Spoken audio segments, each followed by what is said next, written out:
All right, I'm your host, Tyler Narducci, and welcome back to another episode of the Profit Playbook podcast, where we talk about all things agency growth.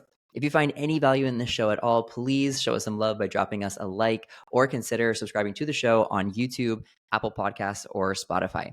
Today, I have with me Jason Fizzico. Jason is the founder and CEO of Fizzy, a rapidly growing digital marketing agency that was originally started in our very own Done For You agency program. Today, Fizzy is bringing on 15 to 40K in new client retainers each month for his agency. Jason has produced over $100 million for his portfolio of clients, doing everything from managing ads to building landing pages, creating email and SMS automations, and more. And today, we have the pleasure of having Jason himself here on the podcast to unveil his secrets to growing an agency the right way. Jason, thank you so much for hopping on and joining us on the show today. Hey, thanks for having me. It's really awesome. Yeah, it's super exciting. Anytime we get a chance to talk with a DFY agency alumni, I think it's super awesome just to see where you're at now and how things are going. So let's dive right in. So you originally started your agency with us here in the Done For You agency program. Can you tell us a little bit about your journey from just starting out to where you're at now?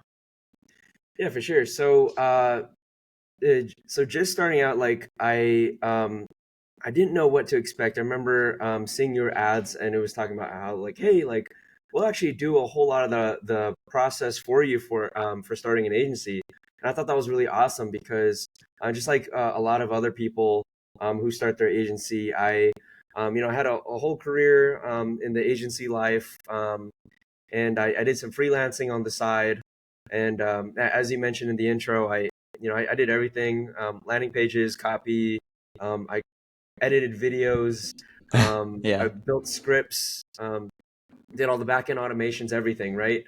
And I've had so many people tell me that that's really unsustainable.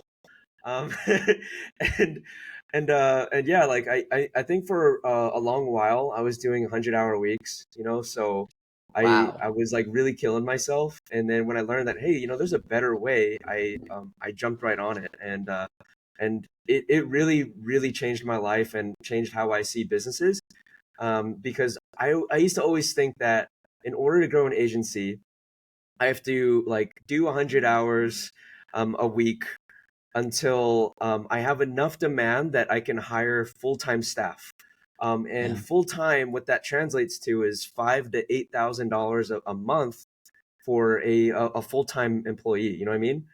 And I realized, and I learned this from the program, that you don't actually have to do that. In fact, you can get experts, really, really world-class experts, who are either freelancers or agencies with a full stack team, and you can either pay them a small percentage of your retainer, and pay them per client, or you can get them on a smaller retainer and then increase that over time. Yeah. And so that's the beautiful thing. Like, I'm at a point now where I have experts who are building the funnels, doing the initial copy.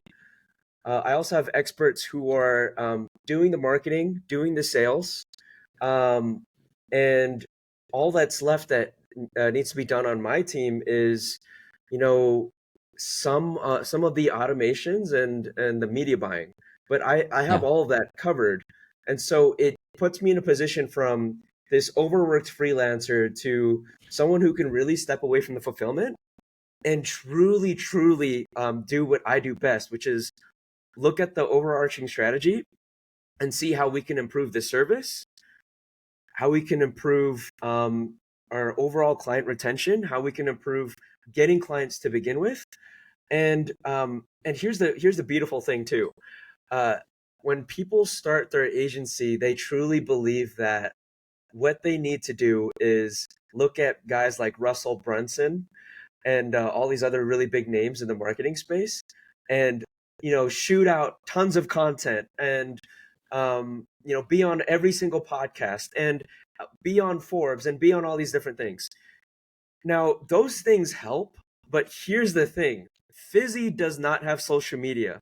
Fizzy does not have PR. And up until maybe like a few weeks ago, like Fizzy was never even mentioned on podcasts, but we're still getting 15 to 40K in monthly retainers brought to us every single month. And how Yeah. does that work? Let me just break it down. Okay, so Yeah, go for it. like, and so I always believe that you have to either have all of that, like the huge following, the big PR, and then spend like 10K a month in ads. But right now, how we're doing this and getting all this business is we have 3 to 4 clients who are consistently bringing us business every single month. They're telling their friends, they're shouting us out, and whatever leads they bring in, and there's parts of it that they can't fulfill on their own, they bring it to us. And that's just all straight referral, and that referral base is growing and growing. And why is So it they're growing? basically partners essentially. They're bringing you Exactly, clients. They're bringing you clients of their own that have marketing needs that they can't service. exactly. Yeah. And the reason they keep referring business is 2 things. One, our referral commissions are insane.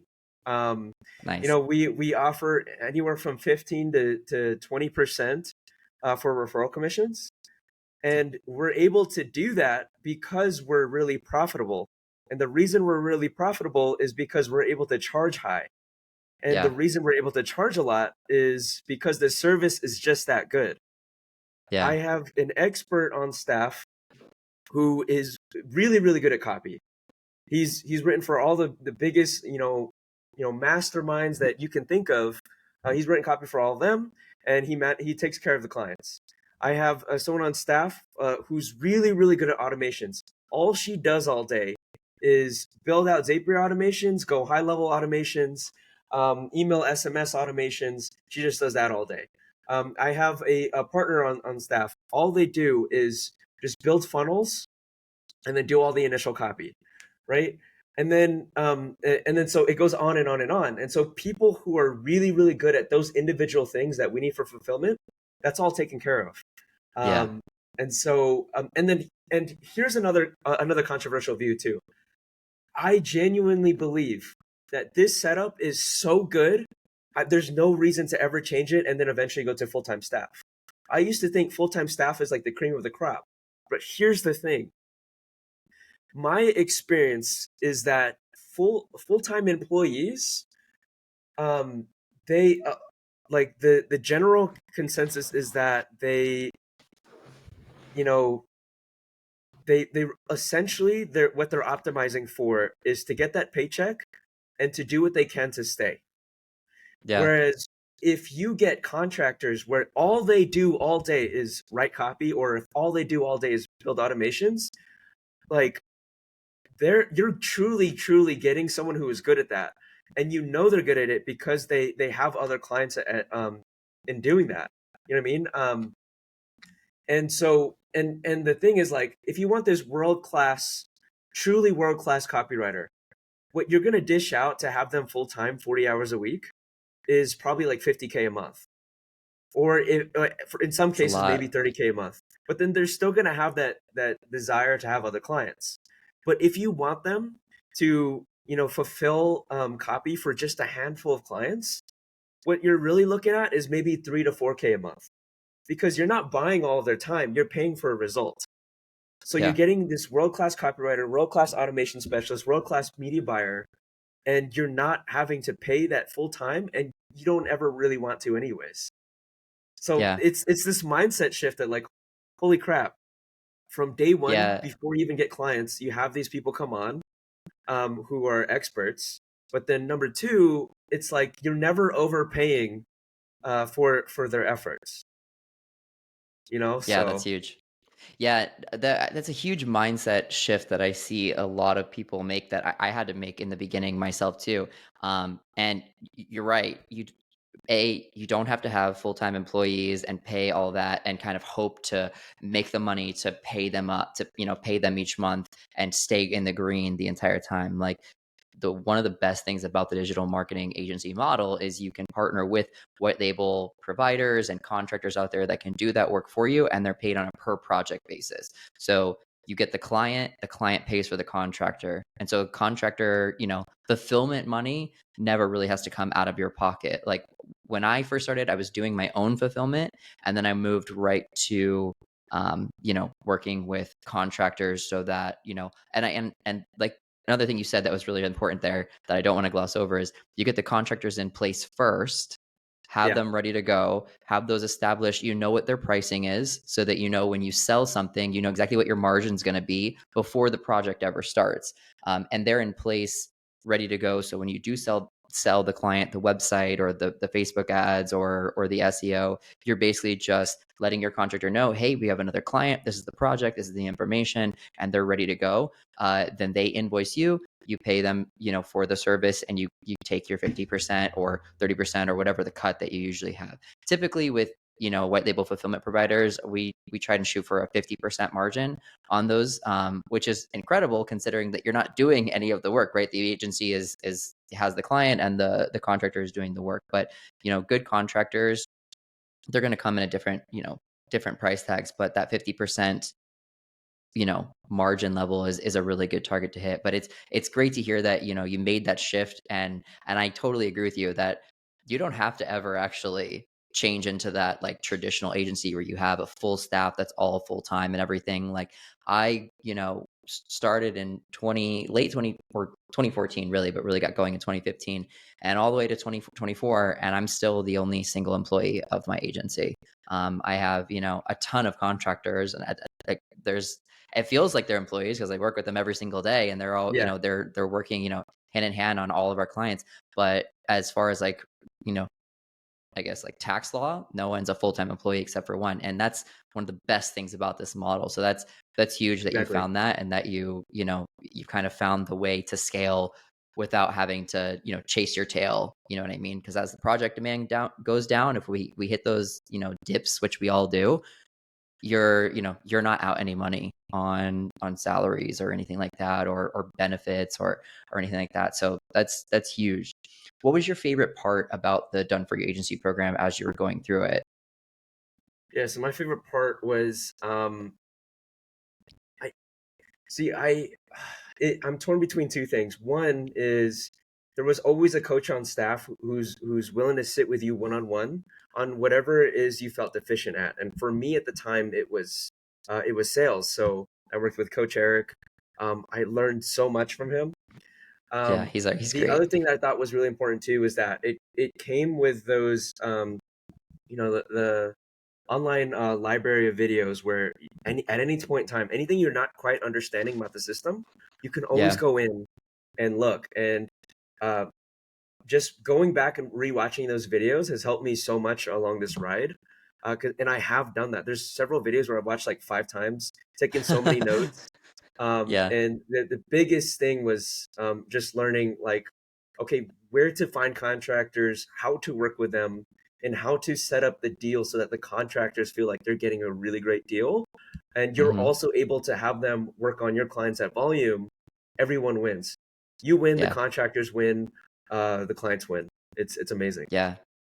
Yeah, I love it. Like it's it's like such a sad thing when we work with newer agencies that have like hired before they had the client to actually pay for that employee, because it's Yeah. sad for the employee, it's sad for the agency owner. There's so much stress involved. So I again, that's such a massive piece of like what we're trying to instill with the program. So I'm really glad that that's worked out for you. What would you say, Jason, is your secret sauce for getting your clients great results? Uh, the, the secret sauce to getting, Your you say it clients again? great results. So you've had Oh, a great hundred results. million, you've generated Yeah. $100 million for your clients, since you've been working with them. What would be your secret sauce to, consistently getting those great results? Because you told me in the beginning that 3 clients are continually keep bringing you clients. So obviously you're doing an amazing job. And Mhm. I think that shouldn't go unhighlighted in this episode Yeah. is, don't ever underestimate the power of just doing a really good freaking job for your Yeah. clients, because they can be some of your biggest advocates and be basically part of your own marketing team, bringing you in new sales and new clients. So, what is the secret sauce to consistently generating those great results? Because there are a lot of bad agencies out there, and you're Oh clearly yeah. not one of them. Oh yeah. So the secret sauce is copywriting. Um, Ah, you'll be okay. surprised like how many people come in and they're like, man, I've worked with 5 different agencies. We didn't get results. Why are you guys different? And when I explain this to them, and then when they finally see the results, they really really get it, because when they come in and they say, "Hey, we haven't got results with our other agencies. Can you take a look?" When we take a look, 9 times out of 10, it's not that they have ugly landing pages. They're actually really beautiful. It's not that they have ugly ads. It's not like that they don't have all the systems. It's really the messaging. We'll Yeah. look in and then we'll see like, oh, it's the messaging. You said this is your offer. We didn't get that. You Mm-hmm. said this is your target audience. We didn't get that. Um, and so when we really look at it, okay, here's an example, right? So we worked with this really, really big real estate coach. Um, he's doing 32 million a year now. And one of the biggest problems is that they were probably, his sales team of 10 people was seeing like maybe uh 50 to 60% no shows on their calendar. You know, out of everyone that shows up, 50 to 60% don't even show up. And then those who were showing up, oftentimes they weren't even really that qualified. And they were like, man, we have the funnels, we have the ads, we have the automations, we have all this like different software programs, we have AI. What's going wrong? Um, and we looked at the back end, and this is what the ads were saying. Hey, are you looking to get into real estate? Hey, you want to make money in real estate? Hey, want to be a real estate investor? And one small tweak, we were able to get the no shows to be maybe like 20%. And then the close rate went from like 14 to uh, somewhere around like 31% on live Wow. calls. And you know what that tweak was? We changed the messaging from that to, hey, are you still using the burn method to wholesale houses? Hey, Yeah. are you struggling to get more leads when flipping to flip houses? Are what is your close rate on like on blah blah blah blah blah? So by switching the messaging to speak to people who are already in the game, already are making money, already doing this, just like that, we changed the game for the close rate, the average order value on a $9,000 product, Wow. and we were able to get significantly more people to do the payment, to go from doing payment plans to buying the program outright. That's awesome. That's It's huge. just People don't messaging. realize that there's so many, like, what sucks is there can be a really good engine with one like missing bolt, and the whole thing isn't going to drive the car, right? Like it's wild, and it takes, that's where I think a lot of the strategy comes in. It takes a good marketer like yourself, or an agency owner or a marketing team that's working with an agency to look at this kind of stuff and say, wait, this is good, this is good, this is good. It's really just this. We need to change this, because a business owner without the agency or without the marketer that has that knowledge will try to scrap the whole engine and buy a whole new car, right? And they throw the Yeah, offer out. The offer could have been great, pricing could have been great. The closers, they fired the closers because why are the closers closing? And like the closers are getting a bunch of garbage leads. Like a lot of times they'll fix the wrong problem or throw out the whole yeah, car, right? And start over. And you saved that client. Not only did you increase all their metrics and make them more money, but you also saved them, countless dollars in trying to fix the wrong thing, possibly, if they didn't partner with you on that, which is another huge, huge benefit of just doing a great job and working really well with your clients. And I think another big thing that jumped out at me when you told me that was you made their copy a lot more targeted.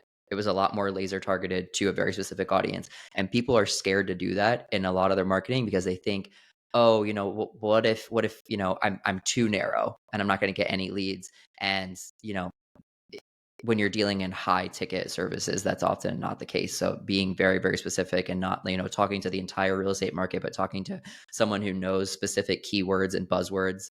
And by giving those specific keywords and buzzwords, you also are letting them know that you're an agent, or you're a industry insider as well. And that you're not just some marketing fly by night company, that you actually know the industry and you can speak their language, which is also huge.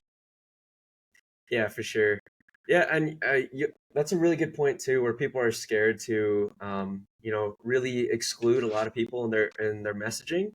Um, I'll say this, like y- we had another client too, where they were selling $60,000 to $120,000 packages.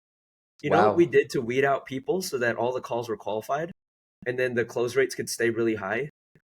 Told Um, him the price. we show the price. Yeah, Oh, I was we to will say, say up told him the front price. before on the opt-in form, before they can even put their name and email, we say, like, are you aware that this program costs $60 to $120,000? And then Wow. the next question, do you have the funds? Yeah. And Wow. then, Now I can hear like everyone listening to this right now and their head is going, did they get any calls at all? And I guess that's good. Oh, I have to ask you that. Like, did it drop to like almost nothing, like a few calls, or how did that go?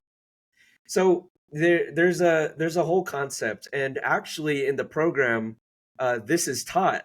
This is actually where I got the idea.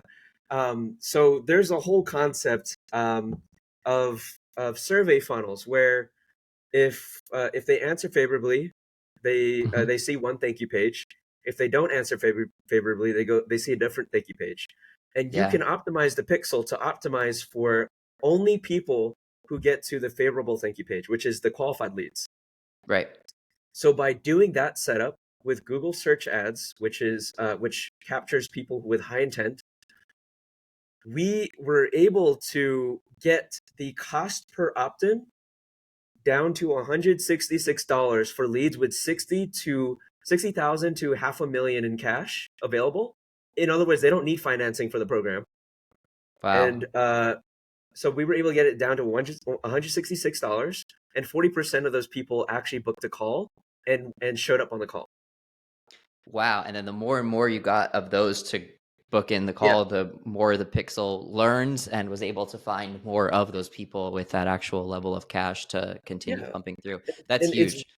and so all we cared about was the return on ad spend, Yeah. the lifetime value of the customer, and um and yeah, that was basically it. We threw Well, out all the other if they got like metrics. one sale, their return better be pretty freaking huge. I imagine you weren't. I Yeah, mean, unless they were spending ungodly amounts of money on Google Ads, I'm not sure what they were spending. But with those prices, hopefully ROI was yeah, pretty easy to attain once you were able to actually get the right people on the phone. yeah. So our ROI was insane in the front end, but then in the back end they also do a profit share. So like they But that's not it on you. That has nothing to do with you though. So no no like no they do a the profit share with our client, but Oh, okay, yeah, yeah. But see, like yeah yeah that's not money that you can control. Your no job is no solely getting those leads to book in, having qualified leads, and yeah even the sales part's technically not your job as the agency if they're taking their own calls.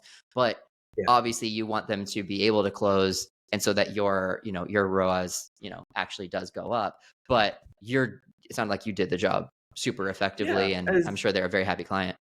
exactly. As marketers, our only job is to get qualified leads for the customer, and then um, maybe down the line you can also provide them closers. But that's not our job. Our Yeah. job is to get them qualified leads. It's up to them to close, and we do that really well. So Yeah, that's um, awesome. You know what you do it really well, and you do it so well that your clients are bringing you in more clients. And that's, you know, people always try to overcomplicate this and make the agency sound like such a big, scary, hard thing to do. And I'm not gonna yeah, lie, there are plenty of things that are really hard. But at the end of the day, if you're good at what you do and you put the right people in place to help you be able to scale it out, then you can absolutely grow just like you have done here. I want to broaden out just a little bit and ask you, about growing an agency in general. What would you say is one of the hardest parts of, or the toughest part of growing an agency? so I think the one of the toughest parts for sure is um, probably closing clients if it's not something that you've done, because I'm a career marketer.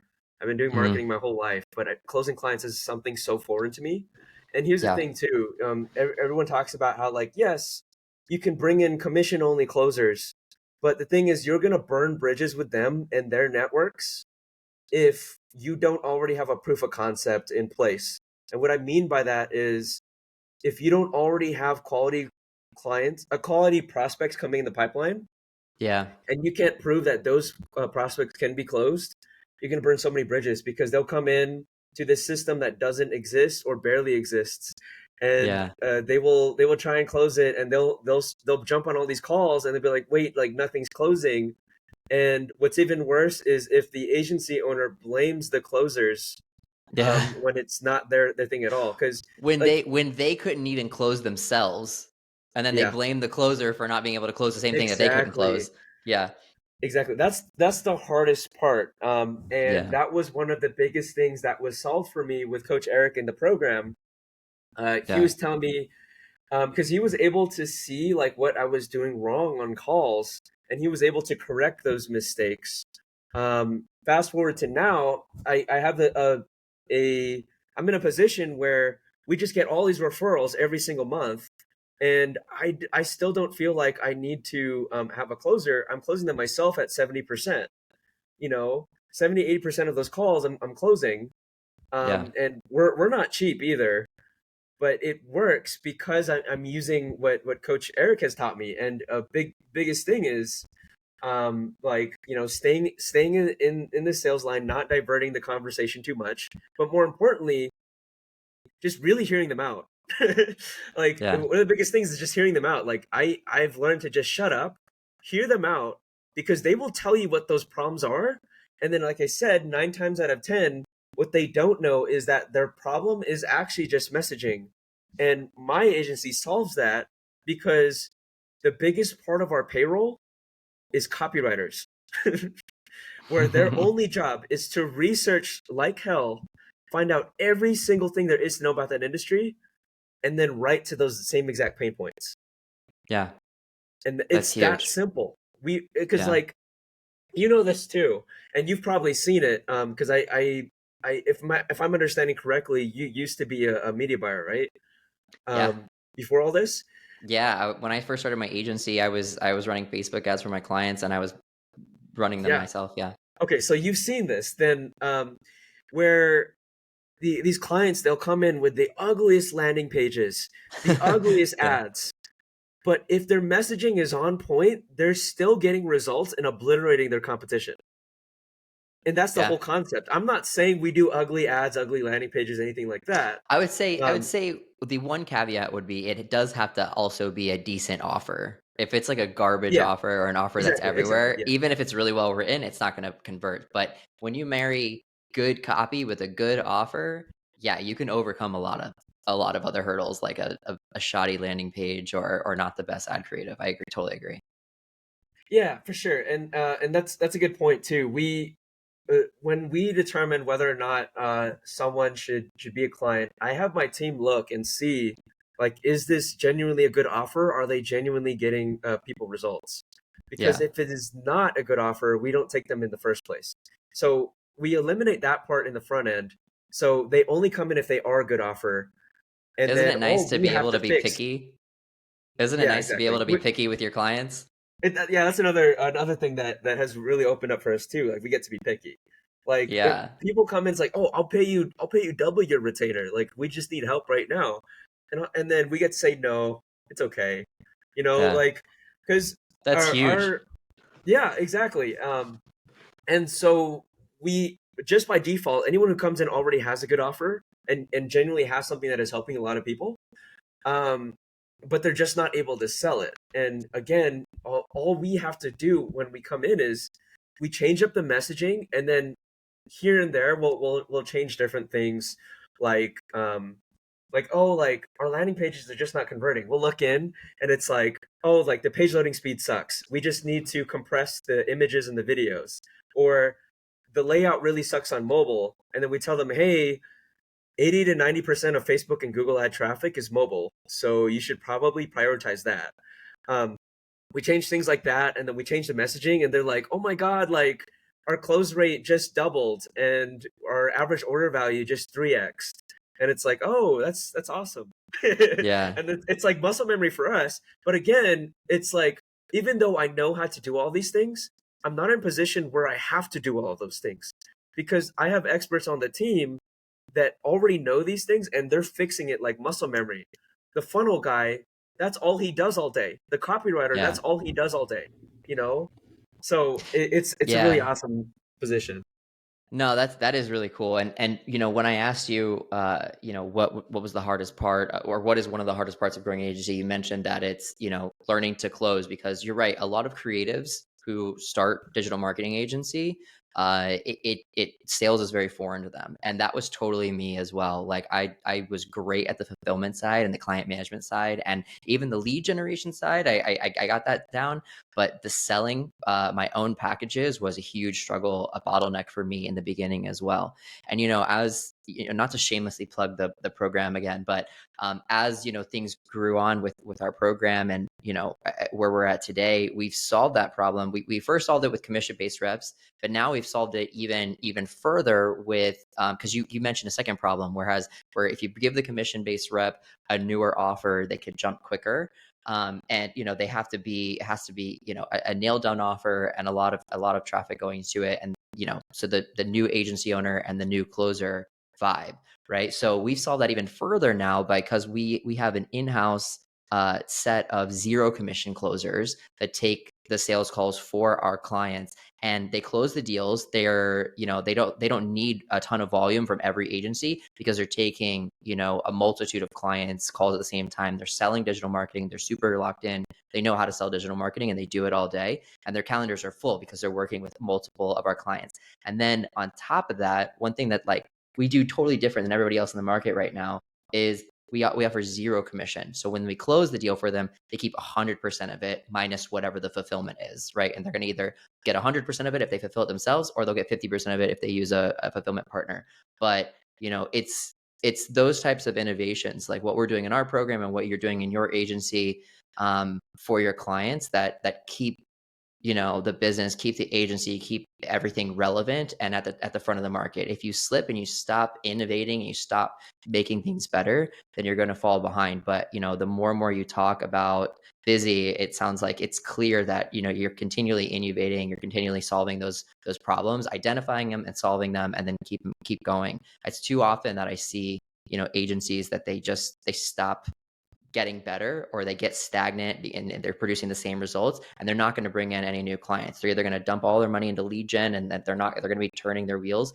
Their clients aren't going to be referring anybody, and they're just drowning. But are you doing any other lead gen right now, or are you just doing such a good job that your clients are just continually referring in right now?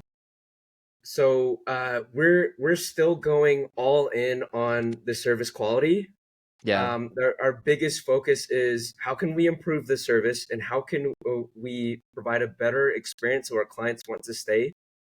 We go all in on that, and we get more than enough business every month. More Yeah. than enough for on our plate. In fact, the amount of volume that we're bringing in, it would be the equivalent of a competing agency, spending like 10, 15K a month on ads. Like Yeah. it's Isn't that so isn't that insane?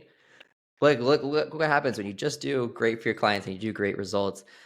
Jason, I yeah. did also want to ask you, a lot of agencies fail. Then they fail for a lot of different reasons. And I wanted to get your take. Like, what do you think is a common reason that a lot of agencies fail? Okay, so we have a great model where we get world-class contractors versus versus like budget full-time employees, because to afford the to what we pay to for contractors is what we would pay for entry-level employees. And so Yeah. we get like world-class contractors, right? So it's a great model. But what a lot of people forget when they're trying to build an agency is um, it's one thing to get clients, it's another thing to keep them. And so I think a lot of people, they focus on, hey, I want to get as many clients as possible, but then they neglect the keeping the client part. Yeah. So So churn and whatever burn. model you take, you have to understand that you're getting people on board who know what they're doing. And if you're not doing that, then it's going to be a tough ride. The better the people that you get on board, the easier time it'll be. And another factor that people forget too is like what people are paying for you is a result. Yeah. So you have to do whatever it takes to get that result. And for me and for everyone in the program, to do that is simply like getting the right experts, get Yeah. the right people on board, and then that's it. You can, I mean, so you can go one of two ways. You can partner, with a program like mine that's going to help you find all those pieces and help you with coaching, bring in white label contractors, help you with the done for you lead generation and done for you sales and everything. But not everybody can afford a program like mine, and I totally can understand that. And there's a lot of people listening that can't afford a program like mine. So assuming that we're out on our own and we're lone wolfing it, I think a big reason, huge reason that I see people fail are they give up way too fast. Like people give up insanely quick and then they throw their hands up and say it doesn't work. Like I'll see Yeah. people, when they come in and we're like, what are you doing right now for lead gen? And they're like, oh, I've been doing LinkedIn outreach, but LinkedIn is trash. It doesn't work anymore. And I'm like, Mm, what do you mean LinkedIn is trash, doesn't work anymore? Like, what are you doing? And then you take a look and you find out like they may have been, sending, 50 messages here, and then they stopped, and then they sent 50 messages, a week later, and they got like one or two people to write back, and then they threw their hands up and they said it doesn't work. And like you see that with LinkedIn, you see that with ads, you see that with a lot of things. Like the whole like it doesn't work, this doesn't work, that doesn't work. It's really just a big cover for I gave up too soon, because everything yeah. everything generally works. Cold email works, LinkedIn works, Facebook ads work, Google ads work, networking, referrals, all of it works to some level. Some of it works better than others, but the Yeah. stuff that people throw their hands up and say it doesn't work, it just means they really gave up before mastering the craft. And when you're doing the lone wolf thing, you're trying to figure it all out to yourself, you have so much weight on your shoulders. You have to figure out how to get lead gen, or how to get lead gen locked in and get new opportunities. You have to figure out how to, like everything you've been saying about getting your fulfillment, your services right, because that's the biggest part. If you suck at the service and you have everything else, like you're Yeah. just going to churn and burn, like you said. And then you have to figure out, even if you figured out how to get your lead gen, you're doing a great job for your clients, you're getting, really good scalable results. Now you have to figure out how to sell. And like that was, a bottleneck that you talked about as well. And that's a really common bottleneck, like I said, for a lot of creatives. So my biggest advice is just go easy on yourself. If you're Mhm. listening and you're struggling building an agency and you're in these bottlenecks, like it takes a little bit of time. Go easy on yourself and learn it, master the craft, and then move on to the next thing. But once you got your lead flowing, you have your Yeah. services doing well, and you're able to sell. Really, those are the three keys that you need. So focus on one at a time. Get them each unlocked. Put the people in place so that you can kind of knock out the middle one, the services in the beginning, and you'll be good. But that's my rant. I think a lot of people just give up too fast, and it Yeah. pisses me off because I'm like, all the people that people look up to online and the people that are making X amount of dollars, all those gurus and all that kind of crap, like none of them just like accidentally just stumbled into that success. You know what I mean? Like some Yeah. of them are insufferable. I can't follow them, but like none of them stumbled into that. None of them tried it for a week and then all of a sudden it was a massive success. No, they just don't talk about it, but like they banged their head against the wall left and right on Mhm. probably everything until they found what works, and they didn't give up. And I think it sucks because I think a lot of people give up way too fast when they're, especially in the world of business. Yeah, and I think of it like a stair step too. So back to my point, like if someone's at say 10K a month, Hmm. what usually runs through their head is, okay, how do I get to 15K a month? And then now that I'm at 15K a month, how do I get to 20K a month? Yeah. But the thing is, it's not a linear stair step where it's like you just keep building. Yeah. It's not like that unless you have the fulfillment actually dialed in, where you Because have a good you're people. burning, like you lost a client as soon as you gained a client, and Yeah, so it's not a new floor. Like, oh, I made 10, so I'm never exactly. going to make less than 10 now. No, like you could definitely make less than that again the next month if a client leaves you. But you're totally right. A lot of us think that it's just like this stair step, and I'm never if now that I'm here, I'm never going to go below that again, and it's totally not like that at all. Yeah, and so to your point, like of course, like I went all in on focusing on service quality. That was the first thing that I really focused on because that's the reason we're growing so fast today, because the Yep. service is just that good. Everyone wants to speak about it, but like you said, a lot of people give up too fast. Like I did all the above. I did cold email, I did LinkedIn outreach, ran some Facebook ads, Hmm. did all the above. The part that I was struggling with was the closing myself. Yeah. Um, but like even if my close rate was like maybe like 5% in beginning, I just kept going because those first handful of clients that I got are the foundation of everything right now. Yeah. They're the ones that are referring everything. They're the ones that are um, literally having their sales teams pre-sell our services before I even get a chance to speak to them.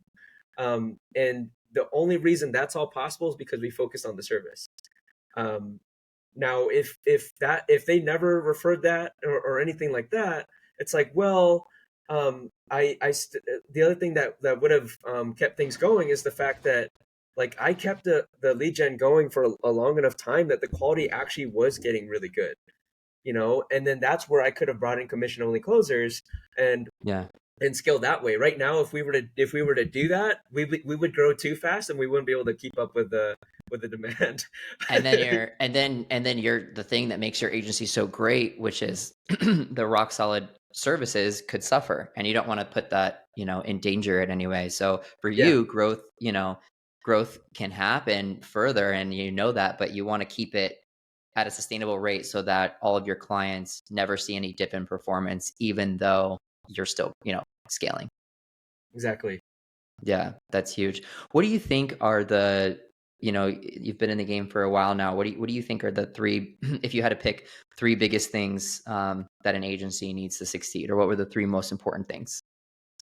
Um, so one of the most important uh, Yeah, things, and this is like a very tactical thing, most important thing is to look at getting a copywriting contractor. That should be one of the first things. I love You it. do that. You're so on the copy. We could probably do a whole other episode talking about copywriting, because you seem to be really, really passionate about that. Yeah, yeah. That should be one of the first things you hire out. If you have that on your team, like you can have like an average funnel builder, an average media buyer, but a really great copywriter, and you'll do amazing things for your clients, and they'll be like, "Wow, you guys are so good." Yeah. And I love it. You're hyping your copywriter up. Like I hope you got to share this episode with him or okay, her yeah. or her. So definitely that's one of the first things. The other thing is, like you said, be patient because it and I see this time and time again with even friends that have built agencies. Your first few months will be slow because you're figuring everything out, right? But the moment everything is dialed in, you have clients who are getting results, you have your lead gen really dialed in, and then your lead gen is good enough where you can bring in a commission only closer. Like, man, you're just gonna grow so fast at one point. It'll be night and day. You'll go from really slow, getting your fundamentals built out, to suddenly you're growing so fast that you have to start turning down people.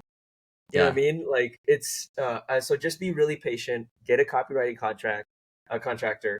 And then probably number three is simplify your business model. A lot of people they try to serve multiple niches, they try to have Yeah. multiple services. To this day, we only have one package. And our most successful clients, we have agency clients, we have clients who are in the online coaching space. Our most successful clients who are profiting 7 to 8 figures a year, they have 1 to 2 offers that they go all out on. They may have other offers, but they focus on 1 to 2 offers. And Yeah. to this day, like our most successful client, who I will not name, did 42 million um, uh, last year, and that was focusing on 2 offers. Yeah. That was only No, 2 offers. They focus. scrapped every other offer. I couldn't agree more. Focusing what you're doing and making sure that you're going all in on one offer and not doing like custom bespoke stuff is huge. Like a lot of agencies, and it comes It's that same thing of trying to do everything for everyone that a lot of agency owners do in the very Yeah, beginning because, we talked about how awesome it is to be able to turn down bad fits. But like in the beginning, you're like, you feel like you're not in a position to turn down anybody and you just will do anything in the whole digital marketing space for anyone. And while that may be okay to get you a few, deals in, and get you started, it's not sustainable at all. And if you want to scale, the yeah, only way you can scale and grow is if everything is replicable. And one thing that I learned as I started growing is when you scale, things break as well. So what worked at 20K a month doesn't necessarily work at 50K a month. Like the yep, same people, the same systems and everything, it doesn't necessarily work because the system breaks and it breaks in a good way. Like your system should break. You're going to need to hire more. You're going to need to build more robust systems. You're going to need to do that. And it's just kind of like breaking in real time and then picking up the pieces as you go and uh fixing it in a fast enough fashion that the ship doesn't sink and that your clients don't see any dip in performance. But when you scale and you're ready to go, things have to change. The business model or all of the internal processes, they have to change for the better. and that's the fun part, anyways. Yeah.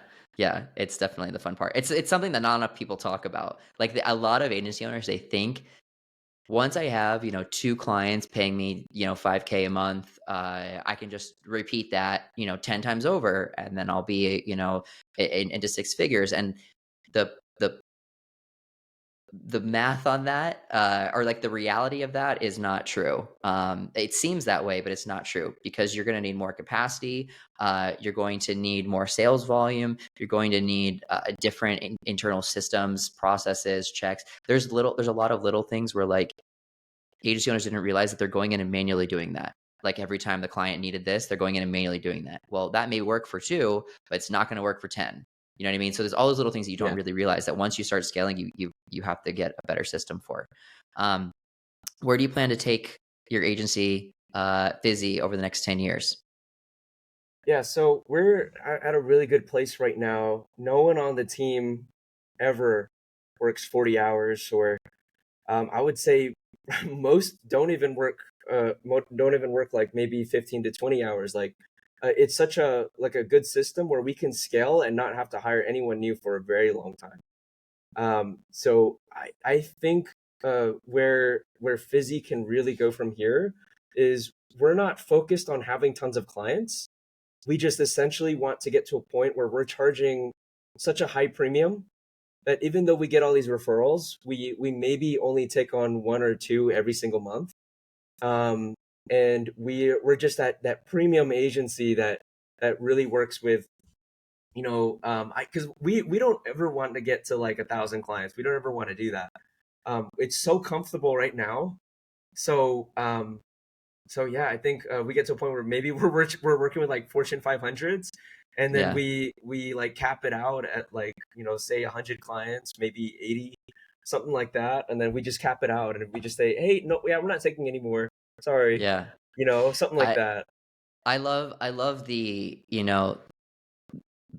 fact that you are kind of aware of what a business at that magnitude does to the business owner and you're like no I don't want that because a lot of people I feel like they get sucked into this like hustle culture online Yeah, and they're like I need to have this like 7 figure per month agency and it's like why like don't you really yeah, just want to like enjoy your life and like live a nice life be able to pay your bills be able to do kind of what you want so like have the money to do what you want but also like enjoy it like business owners that are churning like massive amounts they're working their ass off and they kind of almost like some of them that's what they really wanted to do and in those cases it's great but what's even greater is when you know that that's not what you want but you do know that this is what you want and you're like I'm going to go for that because I want more of a lifestyle business than a, a yeah. a stats metrics like awards all that kind of stuff business and that it's nice to hear that you know that you're on that track and I have full faith that you'll 100% get there. Yeah, choose the life you want and stick with that. The life I want, I'm not working, I'm not like working like all hours of the day.